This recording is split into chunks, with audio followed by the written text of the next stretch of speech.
Podcast Colores, con Óscar VH. Temporada 2, capítulo 6. Con Nuria Salán. La mujer en la tecnología. Hola, buenas. Capítulo número 6 de la temporada 2. Hoy me acompaña Nuria Salán, vecina mía también de la calle. Y vienes a hablarnos ¿de qué nos vienes a hablar, Nuria? Pues mira, me gustaría hablar, o sea, yo puedo hablar de muchas cosas, Sí. faltaría más, Porque yo por hablar que no quede. O sea, yo me hice profesora para poder hablar y que me paguen a final de mes. Vale. Qué destino más Sí. maravilloso el mío. Pero a mí me gusta hablar de algunos temas más Vale. que de otros. Me gusta hablar de metalurgia, que no va a ser el caso porque es un peñazo Vale. y nadie te iba a comprar el podcast. Vale. Pero me gusta mucho hablar de la invisibilidad, el desconocimiento que tenemos de las mujeres inventoras, de las mujeres que nos han acompañado históricamente desde los principios de los tiempos y que utilizamos sus inventos y sus ideas a diario, pero que son desconocidas. Y te haré alguna prueba, a ver qué tal, a ver cómo está Vale. tu nivel de conocimiento de inventoras. Entonces, ¿por dónde empezarías? Pues mira, yo empezaría cronológicamente, Vale. ¿de acuerdo? O sea, ahora en estos momentos estamos en 2025, acabando 2025, y en estos momentos tenemos pues acciones de empoderamiento de las niñas para que estudien tecnología. Si hoy una niña dice, quiero hacer ingeniería, quiero hacer tecnología, no creo que nadie le diga, no, no lo hagas, esto no es para ti. No lo creo. Nos podríamos encontrar algún perfil cromañón que le dijese, pero bueno, a esta niña le diríamos, no hagas caso. No hagas caso. Si alguien te dice que no te dediques a la tecnología, tú ni caso, que te entre por aquí y te sigue tú a lo tuyo, que te lo vas a pasar, pero súper bien, fenomenal, ¿eh? Que lo sepas. Palabra.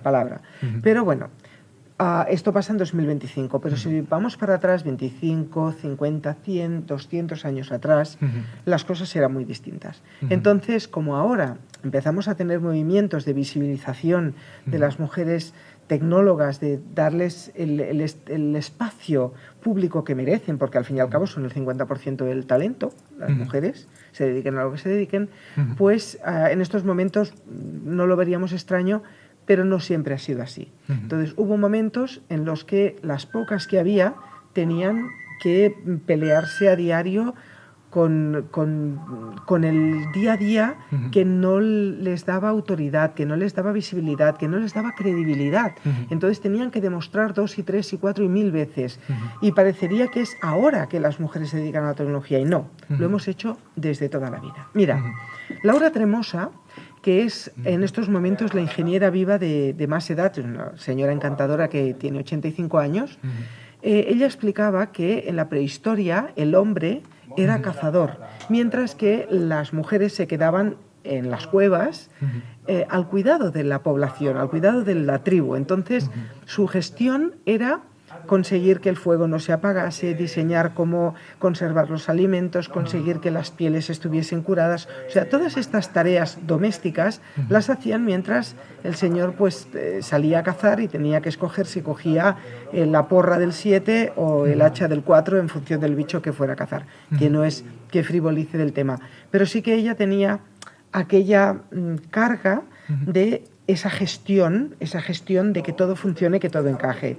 Eso empieza a ser la ingeniería, solucionar problemas con ingenio. Entonces ellas tenían que agudizar su ingenio y diseñaron sistemas de conservación, sistemas de curas, sistemas de cuidado, pero que nadie les ha dado nunca más visibilidad. O sea, la figura importante era el señor que proveía el alimento. Venga, entonces esto ya es en la prehistoria. Nos vamos más hacia la época actual y yo me gustaría hacer un parón en el siglo I. En el siglo I tenemos la figura de María la Judía, María de Alejandría, María la profetesa, una mujer alquimista, de las primeras mujeres alquimistas.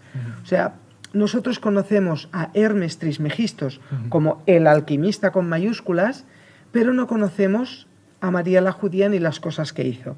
Si yo te digo, Óscar, ¿qué quiere decir un sellado hermético? ¿Qué es un sellado hermético? Para que no deje entrar ni que salga nada. Para que nada entre y nada salga. O sea, el hermético es estanco, ¿sí? Vale, pues hemos asociado hermético como si hermético quisiera decir estanco. Hermético viene de Hermes Trismegistos. Es decir, los conocimientos de alquimia se llamaban conocimientos herméticos, ¿sí? En este contexto, María la Judía diseña un sistema en el que el contenido de un recipiente no se escape. Vale. María diseña el primer sellado hermético. O sea que, claro, cuando hablamos de... lo inventó ella, una mujer. Exacto. Entonces, los alquimistas que eran sus discípulos la querían mucho, hablaban de ella en sus manuales, en sus escritos, verbalmente reproducían lo que habían aprendido de María la Judía, pero llega la Edad Media, y bueno, entre el incendio de la Biblioteca de Alejandría y la Edad Media, que fue uno de los momentos más negros para la historia de las mujeres, del talento femenino, pues desaparece. Y con todo y con eso nos ha llegado parte del legado de María la Judía, porque sus discípulos la querían mucho y valoraban muchísimo lo que habían aprendido de ella, ¿no? Sus enseñanzas. Entonces, yo siempre hablo del mismo ejemplo. O sea, tú sabes cómo se llama este proceso en el que tú pones agua a hervir y cuando el agua esté hirviendo pones dentro de una cacerola para fundir chocolate. ¿Cómo se llama este baño? El baño María. Ahí está. ¿Qué te pensabas? ¿Que era por tu vecina María? No. Por la galleta María. Galleta la que te voy a dar. El baño María recibe el nombre de María la Judía, su inventora y creadora. Si el baño María lo hubiera inventado un señor, se llamaría baño Manolo. Ahí está. ¿Sí? Pues María la Judía no sale en ningún libro de texto. Nadie la conoce. En cambio, Hermes Trismegistos es el alquimista. Si nos venimos más hacia acá, tendríamos a Hipatia de Alejandría, que esta la conocemos un poquito más, porque Amenábar hizo la película Ágora, pero antes de la película Ágora nadie había oído hablar nunca de Hipatia. Entonces ella era matemática y astrónoma, pero también inventora. Ella inventó el astrolabio, un aparato que debía ser muy rudimentario en aquella época, con el que aquella mujer, con los recursos que había en aquel momento, determinó que el centro de nuestro universo es el Sol y no la Tierra. Claro, yo esto lo comento a veces en colegios y los niños, las niñas me dicen, pues esto lo dijo Galileo. Un momento. Hipatia era del siglo III, Galileo estábamos en la Alta Edad Media, entonces, o sea, él lo dijo mucho después, ¿no? Sí. O sea, hay algo me patina, pero no se le atribuye a ella esta idea y además ella tuvo un final muy triste porque fue tan atrevida de ir a los ágoras, que eran espacios de transmisión de conocimiento donde había señores que escuchaban a un señor que hablaba. Y entonces esto le costó la vida, tuvo un final muy triste. Y si continuamos más hacia acá, me hago una pausa en Hildegarda de Bingen. Hildegarda de Bingen... Me suena el nombre. ¿Te suena el nombre? Hildegarda de Bingen era conocida como la Da Vinci femenina. Esta señora ya es del siglo XI, de la Alta Edad Media, una señora que era, pero listísima, tenía un perfil súper completo. Era filósofa, escritora, poetisa, compositora musical, farmacéutica, médico. O sea, con este perfil, un señor tiene 8 o 10 páginas de Wikipedia, pero esta señora no sale en los libros. Sus inventos o creaciones eran básicamente remedios, porque conocía muy bien las propiedades de plantas y minerales y las mezclaba de manera magistral. Y aún nos beneficiamos, porque tenemos pomadas de estas para los dolores con árnica, caléndula y alcanfor, que vienen de recetas de Hildegarda de Bingen. Y hay una magnífica, que es la cerveza moderna. Y tú ahora me gustaría que me dijeras, Nuria, ¿no? Que la cerveza en Egipto ya la tomaban y en Mesopotamia ya la consumían. Yo no soy cervecero, pero... No es cervecero, pero te consta que es aquello de de mucho tiempo. Sí. Y esta señora es más cercana. Y es verdad, la cerveza tenía una doble función. Por un lado, potabilizaba el agua. Ahora nosotros estamos acostumbrados a abrir un grifo y que el agua sea potable, pero no siempre era así. Entonces, el hecho de que haya una fermentación, con esa fermentación, en aquella espuma, las bacterias y la suciedad se va y el agua queda de calidad para ser consumible. Pero no solo eso, sino que los nutrientes del grano que hemos echado para hacer esa fermentación pasan al líquido. Entonces, ese líquido pasaba a denominarse el pan líquido. Entonces era una bebida alimentaria muy interesante. ¿Qué pasaba? Que se pudría con facilidad. Entonces Hildegarda de Bingen es conocedora de todo este contexto y de que la gente pobre, el único alimento que tienen muchas veces es esa bebida fermentada. Entonces propone añadir una planta que se llama lúpulo, que esta te suena. Sí. El lúpulo. La cerveza con lúpulo es la cerveza moderna, la cerveza que ella diseña o sugiere que hagamos. Al añadir lúpulo pasan dos cosas. Una, la cerveza es un pelín más amarga y otra, la cerveza dura mucho. Entonces tú puedes preparar una barrica a final del verano, cuando se recoge el grano, y te va a durar muchos meses, con lo cual esa familia tiene garantizado como mínimo tomar ese alimento, ese pan líquido. Ella salvó de morir de hambre a millones de personas, por eso la llamo inventora. Bueno, pues estas mujeres no salen en los libros de texto, sale Marie Curie, que era una mujer maravillosa, con un perfil magnífico, pero ya está, como si fuera la primera, como si antes de ella no hubiera ido nadie, o no hubiera habido nadie, como si después de ella prácticamente tampoco. Y eso no es justo, ni es cierto ni es justo. ¿Cómo vamos de momento? De momento, bien. De momento, hasta bien. Marie Curie, por ejemplo, ya me suena el nombre, ¿lo ves? Marie Curie te suena el nombre. Y Marie Curie, yo te digo que tú la puedes conocer porque su marido, Pierre Curie, hizo algo magnífico. O sea, me sabe muy mal cuando escucho que la lista era ella, que él fue un aprovechado, porque no hace justicia. Pierre Curie y Marie Curie fueron un tándem magnífico. O sea, Marie Curie, ¿sabes?, nace en Polonia, y entonces en Polonia, en aquella época, cuando ella le tocaba empezar a estudiar, las mujeres no tenían acceso a la universidad. Entonces, ella trabaja para poder tener recursos y se va a París a estudiar. Porque en París las mujeres sí que podían hacer estudios universitarios de ciencias. Entonces ella empieza a estudiar en París y ahí conoce a Pierre Curie. Es su compañero de estudios y nace el amor y entonces pasa a ser su compañero de vida. Entonces ellos se casan, tienen muy poquito dinero, su viaje de bodas lo hicieron en bicicleta, una historia muy bonita. Entonces se compenetraron muy bien y empezaron a investigar la radioactividad, de dónde surgía, cómo afectaba, cómo interactuaba con la materia. Entonces, por estos estudios que hicieron ambos, no puedo separar a uno de otro, porque eran un tándem maravilloso, Pierre Curie recibe una propuesta para ser galardonado con el primer premio Nobel de Física de la historia. Los premios Nobel salen del dinero que ha generado la patente de la dinamita, y esa patente es propiedad de Alfred Nobel. Alfred Nobel ha hecho una fortuna con los beneficios de esa patente, y entonces tiene un sentimiento como te diría que de culpa, de que la dinamita no se ha utilizado para lo que él pensaba que se iba a utilizar, que era para hacer el bien, sino que por culpa de la dinamita muchas personas han sufrido, pues bueno, pues ya sabemos lo que pasa, ¿no?, cuando se utiliza para invadir el pueblo vecino. Entonces, Alfred Nobel, en un momento de constricción, ¿no?, dice: voy a donar el 80 al 85% de los dineros que tengo para crear una academia que dé premio a todos aquellos logros que se hayan ideado por el bien de la humanidad. Entonces, estos logros serán de física, de química, de medicina, de literatura y de paz. Deja escrito que si en algún momento podemos tener otra categoría, pues que adelante. Y entonces así se creará el Premio Nobel de Economía. También deja escrito que no haya nunca un Premio Nobel de Matemáticas. ¿Por qué? Porque la única novia que tuvo Alfred Nobel se le escapó con un matemático. ¿Qué te parece? Vale. Bueno, Entonces, pues ahí por eso, ¿no? en 1895 Alfred Nobel firma conforme se va a crear la Academia Nobel, y la primera edición será en 1901. Entonces, ese primer premio Nobel de Física, quien recibe la propuesta es Pierre Curie, él solo. Entonces, cuando Pierre Curie recibe aquella carta, dice...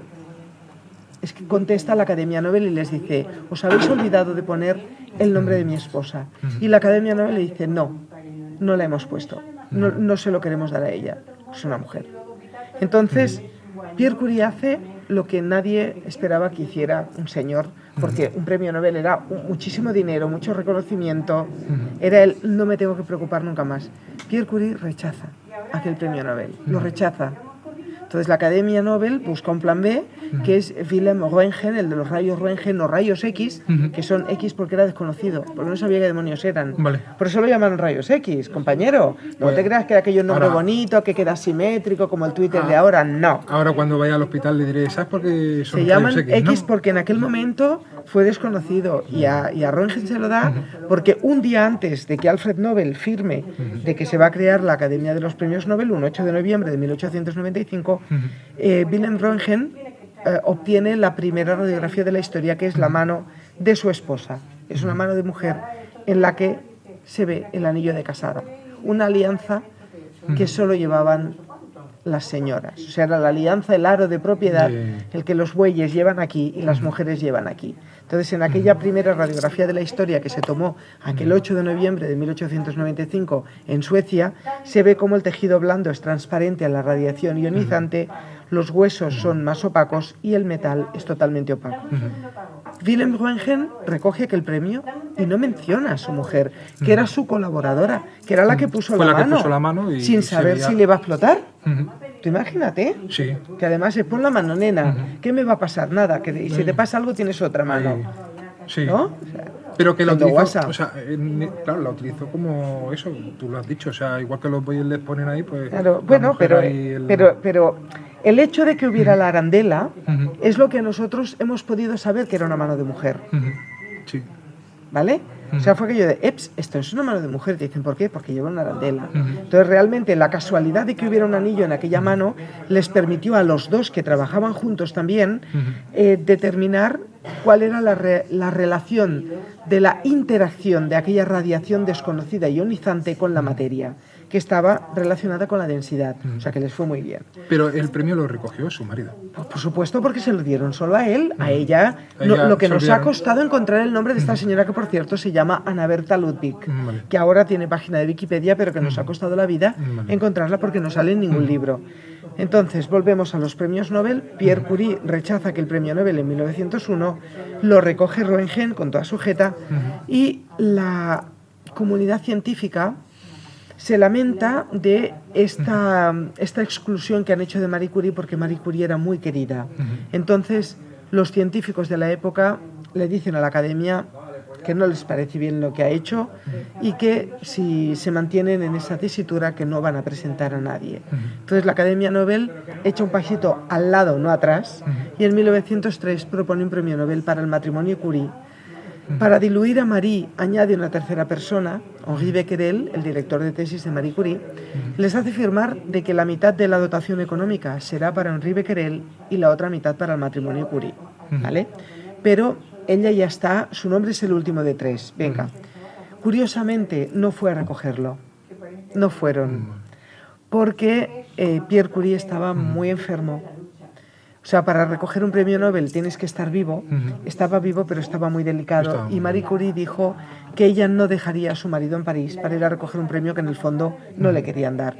Lo recogió Henri Becquerel en nombre de los 3. Esa fue la paradoja. El primer premio Nobel a nombre de una mujer, y ella no lo fue a recoger porque verdaderamente tenía algo más importante, que era Su marido. estar con su marido, que fue su amigo, su amante, su amor, su compañero, su todo. Cuando Pierre Curie muere, Y ella... y encima su marido fue el que dijo que no. Pues claro, eso- si su eso marido no le iba hizo a el ir. favor de la vida. Si Pierre Curie hubiera salido a recoger aquel premio Nobel, ella no lo hubiera ganado nunca y no la conocerías, ni a ella conocerías tú. Tú conoces a ella, Sí. pero es que no la conocerías, ni tú ni nadie, porque Marie Curie hubiera quedado como Anna Berta Ludwig totalmente olvidada. O sea, que el gesto de Pierre Curie fue un gesto absolutamente maravilloso. Absolutamente maravilloso. Hay que ensalzar la figura de Pierre Sí. Curie. Poco pábulo se le da y poca visibilidad, poco premio Sí, pues, se le yo, por da. ejemplo, ¿eh? sí que he escuchado de Marie Curie, pero no escuché de Pierre Curie. O sea, no Claro, escuché porque de- lo que te digo, que dicen, no, es que le han aprovechado, no es verdad. No es muy injusto que se diga esto. Ellos fueron un tándem maravilloso. Y además, él demostró que fue un hombre igualitario, de los primeros hombres igualitarios, que fue un hombre de los pies a la cabeza, que fue verdaderamente un compañero, un colega, un amigo. Bueno, pues Marie Curie recibe un premio Nobel, poco después queda viuda, y es a partir de ahí que tenemos fotos de Marie Curie. En todas sale triste, porque era una mujer viuda. No hay ni una foto de Marie Curie sonriente. Solo hay una que están los dos al poco de casarse, que ella tiene una tímida sonrisa. Pero en las que está ella sola, va de negro, va despeinada, no lleva ni un collar, es la cara de la tristeza, porque su compañero, su amigo, su amor ya no está. Entonces, fíjate que durante años las niñas hemos tenido ese modelo, el modelo de la tristeza más absoluta. Entonces a ti te dicen, oh, es que podría ser Marie Curie. Y tú dices, no, por Dios, yo no quiero ser Marie Curie, yo quiero ser una mujer feliz, ¿no? Sí. O sea, como si fuera incompatible, o eres lista o eres feliz. No, no, para nada. Entonces, aquel primer premio de Nobel de Marie Curie realmente rompió esquemas, rompió moldes. Luego hubo otra mujer que tuvo un premio Nobel de literatura, que fue el primer Nobel de una mujer en solitario en 1908, y Marie Curie en 1911 recibirá un premio Nobel de química ella sola. En ese momento Marie Curie se convierte en la primera persona en tener 2 premios Nobel, en la primera mujer en tener 2 premios Nobel, en la primera mujer en tener un premio Nobel de ciencias en solitario, que te he de decir que hasta hoy, 2025, solo hay 3 mujeres que han tenido un premio Nobel de ciencias en solitario. Marie Curie en 1911, Dorothy Crawford en 1974 y Barbara McClintock, el de medicina, en 1983. Ya, hasta hoy, 2025. Entonces, el gesto de Pierre Curie, yo creo que él no era consciente de cómo de bien nos ha ido a las mujeres de ciencia y de tecnología. Y bueno, Marie Curie ha sido el referente, pero claro, es que ha habido muchísimas más. Muchísimas más. Yo te enseñaba hace un momento lo que son las portadas de una colección de libros que estoy iniciando. O sea, yo ahora tengo más de 12.000 nombres de mujeres recogidos. Algunas son moderadamente conocidas, otras son absolutamente desconocidas. Entonces me dicen, bueno, pero es que no ha hecho cosas importantes. Un momento. Muchas de las cosas importantes que han hecho algunos hombres se ha visto después que eran importantes, o fueron temporalmente importantes y luego dejaron de serlo, como la imprenta. Gutenberg hizo un invento maravilloso, pero ¿cuántos años hace que nadie usa una imprenta? Exacto. Sí. Pero ya no solo eso, sino cuando empezaron los ciclostiles, cuando empezaron el linotipo, el protógrafo, que esto lo inventó una mujer, Beulah Louise Henry. Entonces dejaron de hacerse los libros de 1 en 1 y se empezaron a hacer de 5 en 5 o 10 en 10 y eran mucho más baratos y más la gente los podía comprar, Sí. ¿no? Pero Gutenberg y su imprenta sigue saliendo como un gran inventor, ¿vale? Gracias al cual tenemos libros. Entonces esa es la parte, esa es la parte en la que ha habido un sesgo que ha dado visibilidad a una parte del talento, que es casualmente el talento masculino. Qué casualidad, ¿no? Sí. Qué casualidad que cuando son ellas las inventoras, No se habla, ¿no? esto como que no es importante, o es un invento doméstico, no me fastidies. Mira, Beulah Louise Henry, la que te he dicho del linotipo, ella sola tenía 110 inventos, de los cuales 49 fueron patentes que se explotaron en forma de empresa. Ella patentó en 1911 el congelador. Un invento de uso exclusivamente femenino, ¿no? Me vas a decir. Y te iba a decir, y ahora pregúntale a alguien quién inventó el congelador. Bueno, pues te diría. No te van a responder. Mira, te dirán que te dirán que Westinghouse. Sí, Westinghouse. Sí. Te dirán que Westinghouse o Newport. O Newport. ¿Vale? Verano, Porque igual. Carrier sí que fue un señor que inventó el aire acondicionado. Sí. Entonces asocian cosas. No. El primer congelador de la historia, la primera patente de un congelador, la hizo Beulah Louise Henry. Esta misma señora patentó después el primer abre fácil de la historia, aquella llave que levantaba la lámina de metal para abrir las latas de sardinas, pues esa llavecita, ese sistema de abrir latas, también lo patentó ella. El plegado de paraguas, el sistema de plegado de paraguas, la primera fábrica de paraguas que hubo plegables se llamaba Henry's Umbrella, por ella.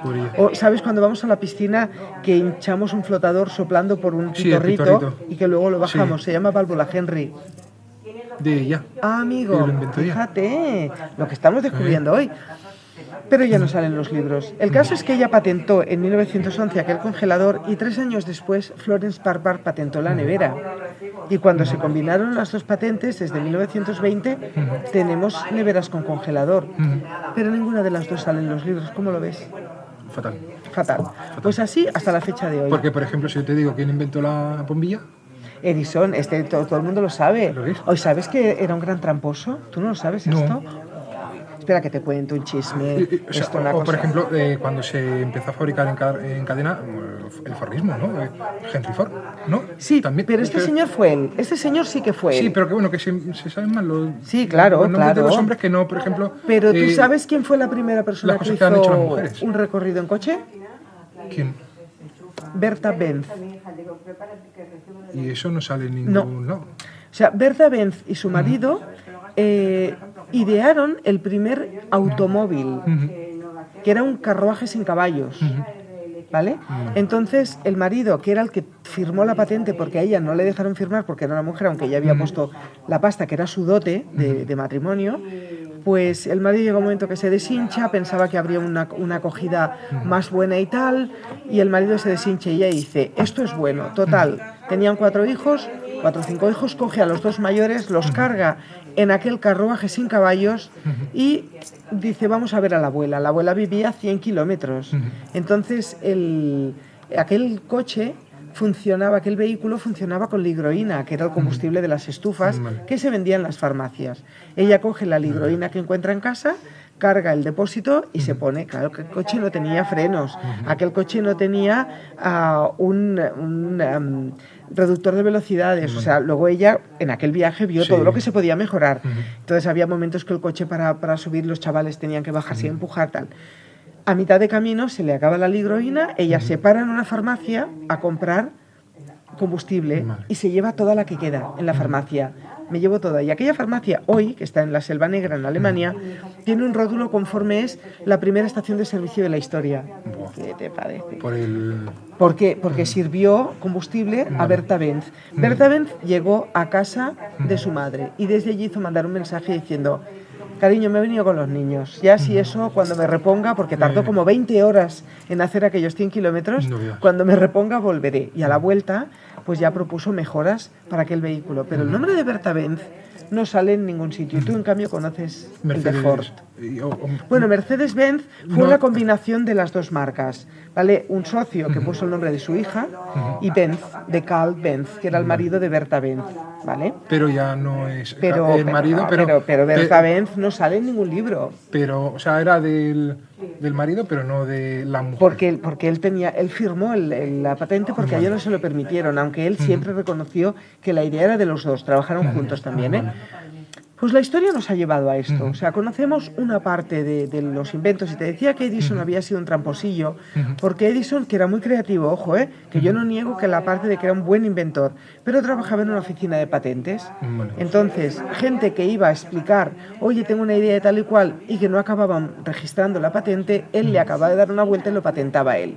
Entonces, una parte de los inventos, vamos a decir que fueron así, patinaos, patinaos. Pero bueno, vamos a dejar que sí, que era un buen inventor. De hecho, él tenía un hijo con una discapacidad y durante un tiempo tuvo en casa una terapeuta que ayudaba al hijo, y esa terapeuta era Bessie Blount Griffith.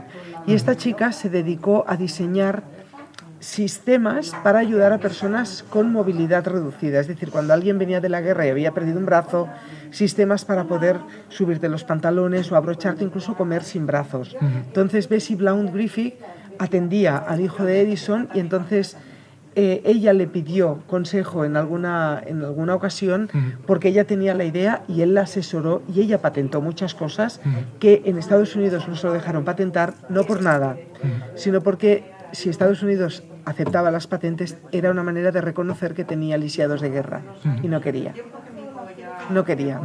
Entonces ella vino a Francia, vino a Europa y los patentó en Francia. Estas cositas, aquellas... Pero bueno, no podríamos estar muchos capítulos hablando de mis mujeres desconocidas. Y ahora, por ejemplo, en la actualidad, hay también mujeres que hayan inventado y ahora que están ya más reconocidas y que están... Que estén más reconocidas... O continúa siendo más bien territorio de hombres. Digamos que las ponen mucho en duda. Las ponen mucho en duda. O sea, del talento de Steve Jobs nadie duda. Del talento de, yo qué sé, de Al Gore, como el padre de la sostenibilidad, ¿vale? Nadie duda. En cambio, a Rachel Carson no la conoce nadie. En cambio, ella escribió el libro La primavera silenciosa, en el que hacía la reflexión de qué es lo que está pasando con lo mal que estamos tratando al planeta, ¿no? Bueno, pues en los momentos actuales, ¿qué tenemos de visibilidad e invisibilidad? Pues mira, en un momento en el que la informática, la inteligencia artificial, las TIC están muy a gala, echamos para atrás y hablamos del primer señor que hizo la primera máquina, el primer dispositivo de microelectrónica, el primer condensador, el primer no sé qué. Claro, Ada Lovelace hizo el primer lenguaje de programación y esta sí que está reconocida, pero Grace Hopper hizo el primer compilador. Y Grace Hopper, Amazing Grace, diseñó el COBOL. El COBOL es un sistema del lenguaje informático compilado, Ujú. súper útil. Nada, el No, BASIC, y- el BASIC, Ujú. el BASIC, lo diseñó una monja. Ostras. Fue su trabajo de investigación, Mary Kenneth Keller. Ujú. Entonces, esta señora, que era la única mujer en clase, todo caballeros, y ella vestida de monja, Ujú. entonces ella está asistiendo pues, a sus clases de informática y su trabajo de tesis doctoral es el diseño de un lenguaje que sea muy fácilmente Ujú. accesible por parte de alguien que no tenga conocimientos específicos de informática. ¿sí? Ujú. Bueno, pues ella tiene que defender su tesis doctoral un día por la mañana y le avisan y le dicen, no, la vas a defender por la tarde. ¿Por qué? Porque por la mañana la defendió su compañero. Ujú. Y así ha quedado como que la primera tesis doctoral de sistemas informáticos de la historia fue un hombre. Porque ¿Cuándo no fue- fuera ella. ¿Cuándo fue ella? Bueno, podía haber sido ella. Ujú. Habían estado los dos. Pero al señor no le dijeron ven mañana. Ujú. A ella le dijeron ven por la Sí. tarde. Ahí llámame ofendidita si Sí. quieres, ¿no? Pero Mary Kenneth Keller no la conoce nadie. Y en cambio el BASIC ha sido pues un lenguaje que justamente para personas que no eran expertas en informática ha sido una manera de empezar. El COBOL ha permitido en momentos de una luz de datos, cuando los datos colapsan los sistemas, el COBOL se lo traga todo. Entonces, cuando tuvimos la crisis del COVID, que había peticiones masivas de material, de subvenciones, de ayudas y tal, gracias a los sistemas soportados por COBOL, no hubo el colapso que podíamos haber tenido. Sí. ¿Me explico? Pero estas dos mujeres no las conoce No nadie. las conoce Y ya nadie. en otros ámbitos, pues mira, te hablaría de Verónica Torrano, que es una chica una mujer de Badalona, que está trabajando en Santander, que es una investigadora que está diseñando protocolos para mejorar la calidad de vida de hombres con próstata. Ujú. Hasta donde yo sé, las mujeres no vamos a tener cáncer de próstata nunca, no lo creo. No. Entonces esta señora es tan generosa que está dedicando su vida a un cáncer que ella nunca va a sufrir. Ujú. Mira tú. Verónica Torrano Moya, no conoce nadie. O Judith Giro, que todavía no tiene 30 años, es nacida en el 97. Judith Giro ha diseñado The Blue Box. The Blue Box es un test de orina que te permite ver si una mujer tiene cáncer de mama, Ujú. sin pruebas invasivas, ¿te imaginas? Un Y- test de orina. ¿Y la gente la conoce? ¿No la conoce? No, porque además las leyes europeas no permiten la explotación de The Blue Box aquí en Europa. En Estados Unidos sí que existe. Y entonces no se conoce porque no se puede utilizar. Es una tontería como otra cualquiera. Pero bueno, pero el logro lo ha hecho. La conoces, es conocida, pero tampoco te creas que tanto, ¿eh? Tampoco te creas que tanto. Ni me suena que la estén mencionando para un Nobel. Y hablando de los Nobel nuevamente, Katalin Karikó fue una investigadora que el año pasado fue galardonada con un premio Nobel de Medicina compartido. Pero lo fue porque hace 40 años ella diseñó la primera vacuna no vírica para el tratamiento del SIDA. O sea, las vacunas, tú sabes, Sí. son medicinas en las que te inoculan Hay en el cuerpo un el virus virus atenuado. debilitado, Sí. atenuado. Entonces, tu cuerpo genera defensas. Pero claro, hay virus que son muy peligrosos y ni siquiera atenuados no te los pueden Sí, no te insertar lo en el pueden- cuerpo porque tiene riesgo que nunca sabes cómo va a mutar Sí. y tal. Uno fue el virus del SIDA. Entonces, Katalin Karikó diseñó los modificadores de ácido ribonucleico. Por eso se llama Moderna. Moderna es de Mode RNA, ácido Vale. ribonucleico modificado. Vale. Que son los laboratorios, ¿no? No, es el tipo de vacuna. Vacuna Moderna es Vale. modo RNA, ácido ribonucleico modificado. Moderna, ¿qué? Moderna sí, es una marca, Sí, que pero salió viene cuando de lo de que... COVID. Perdona, de cuando ¿Y de el cuándo? SIDA, ¿Y de cuándo? de hace 40 Vale. años. O sea, ella Entonces- diseñó las primeras vacunas de ácido ribonucleico modificado, es decir, las vacunas no víricas, Vale. ¿vale? Que fue el protocolo Moderna. ¿Mm? Entonces, gracias a los estudios de Katalin Karikó y a su investigación y a todo lo que ella dejó de dormir, 40 años después tenemos la crisis del COVID y en menos de un año teníamos vacuna. Sí. ¿Sí? Pero el nombre de Katalin Karikó ni un día salió en las noticias. Porque yo estuve pendiente y no hay. Entonces, porque hubo mucha presión, ella ganó un premio Nobel. Pero 40 años después, que si se llega a morir no se lo dan, punto. Si te mueres no te lo dan. Qué poco se habla de, o sea, de las mujeres, todo lo que han luchado y todo lo que han conseguido. Bueno, porque no has hablado conmigo hasta hoy. No, bien.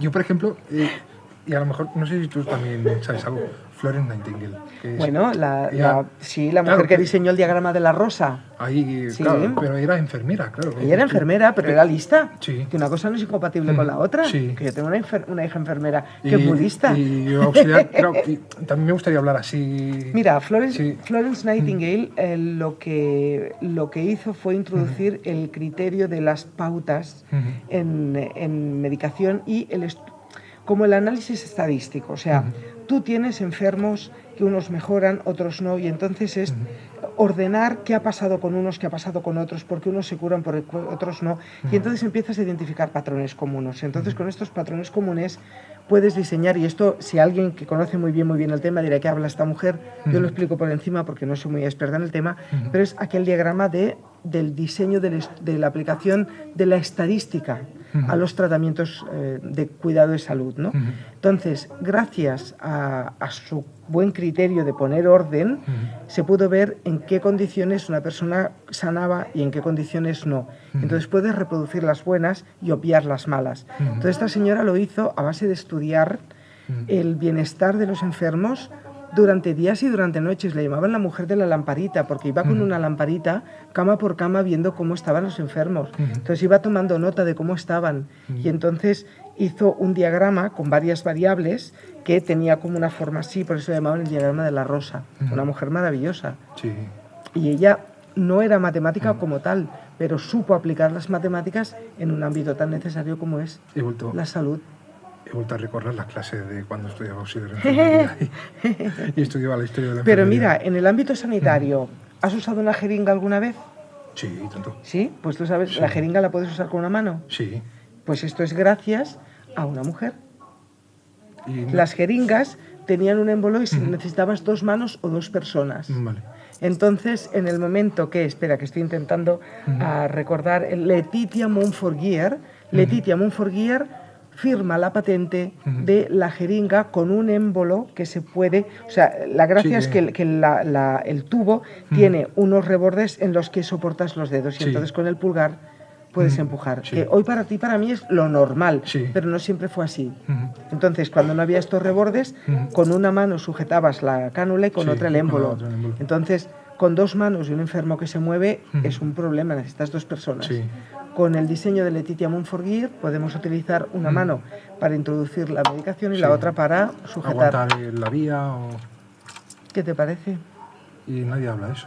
¿Y el PCR? Este fue el trabajo de tesis doctoral de Margarita Salas. PCR es Polymerase Chain Reaction, reacción en cadena de la polimerasa. Ella estuvo estudiando cómo esta reacción en cadena de la polimerasa puede multiplicar la información genética a partir de una muestra muy pequeña. Ahora pregúntaselo a los que, como yo, nos hicimos un montón de PCRs. ¿Quién inventó la PCR? Hace 5 años. El PCR nosotros lo conocemos por el COVID, pero se lleva utilizando de hace muchísimos años. Cuando hemos visto películas de CSI en el que hay una gota de sangre y sacan el bastoncito, es lo mismo. Es lo mismo. Es un multiplicador de la información genética que tienes en pequeña cantidad y se ha utilizado para saber si los restos arqueológicos son de una dinastía de faraones o de otra, o si los restos de un yacimiento son de unos fósiles que son pues un tipo de saurio, otro tipo de saurio, ¿no? O sea, que llevamos como 40 años más, como 60 años utilizando el PCR. Y nadie había hablado de eso. Y Margarita Salas fue un caso, una mujer magnífica, humilde, trabajadora, pero encantadora. Ya la conocí el día que cumplía 80 años. No cumplió los 81. Además fue, paradójicamente, una de las primeras víctimas del COVID. Ella murió a finales del 2019 de una neumonía.